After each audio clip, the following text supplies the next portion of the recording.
Ketenangan warga Mekarjaya, Kecamatan Jirak Jaya, Kabupaten Musi Banyu Asin, Muba, mendadak terusik pada hari Selasa 25 Agustus 2026. Sebuah penemuan mengerikan dan di luar nalar manusia mendadak menggemparkan seluruh penjuru desa. Di tengah lebatnya kawasan perkebunan kelapa sawit, ditemukan sesosok jasad laki-laki terbujur kaku dengan kondisi yang sangat mengenaskan. Korban ditemukan tewas dengan kepala terpisah dari tubuhnya, sebuah pemandangan sadis yang langsung memicu ketakutan sekaligus kemarahan warga setempat. Identitas korban perlahan mulai terkuak. Berdasarkan informasi sementara yang dihimpun di lapangan, korban diketahui bernama Andre, seorang pemuda yang merupakan anak dari seorang perempuan bernama Tutik. Kematian tragis yang menimpa Andre seketika mengubah suasana desa yang tadinya damai menjadi syarat akan tanda tanya besar. Apa sebenarnya yang terjadi di balik rindangnya pohon-pohon sawit tersebut? Teka-teki di balik pembunuhan sadis ini tidak perlu menunggu lama untuk menemui titik terang, meski dengan cara yang tak kalah mengejutkan. Kasus ini mulai terungkap ketika seorang pria yang diduga kuat terlibat dalam kematian Andre mendatangi perangkat desa dengan gelagat ketakutan. Kepala Desa Mekarjaya, Eko, menceritakan detik-detik ketika pria misterius tersebut datang meminta pertolongan. Alih-alih bersembunyi atau melarikan diri jauh dari desa, terduga pelaku justru berinisiatif meminta diantar langsung kepada pihak berwajib. Ia mengaku sangat ketakutan dan membutuhkan perlindungan keamanan. Dia sebelumnya mau menyerahkan diri ke Kapolsek, karena meminta perlindungan, kemudian kami antar, ungkap Kades Eko saat memberikan keterangan.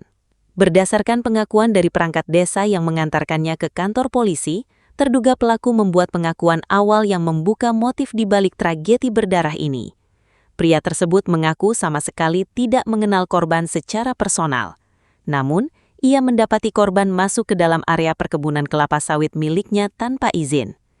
Kecurigaan dan emosi memuncak karena korban dituduh hendak melakukan pencurian buah sawit di lahan miliknya.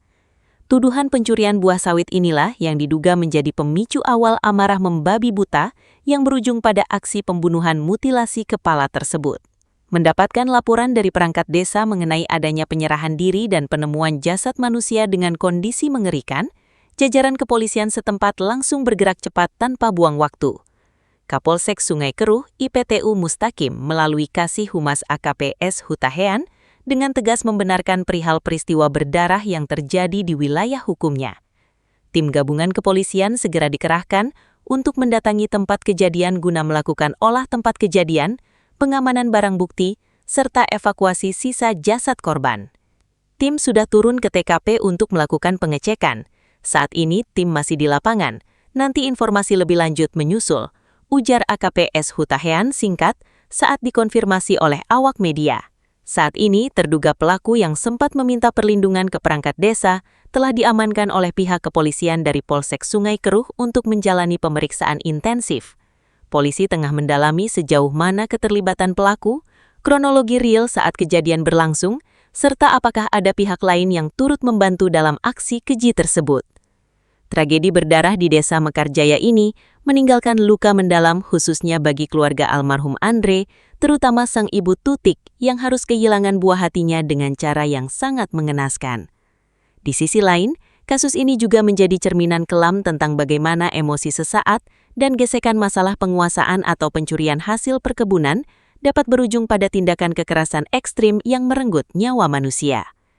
Hingga saat ini, warga Desa Mekarjaya masih diliputi syok menanti hasil investigasi menyeluruh dari pihak kepolisian. Penegakan hukum yang adil dan transparan diharapkan mampu mengupas tuntas misteri di balik putusnya kepala sang korban, serta memberikan keadilan bagi keluarga yang ditinggalkan.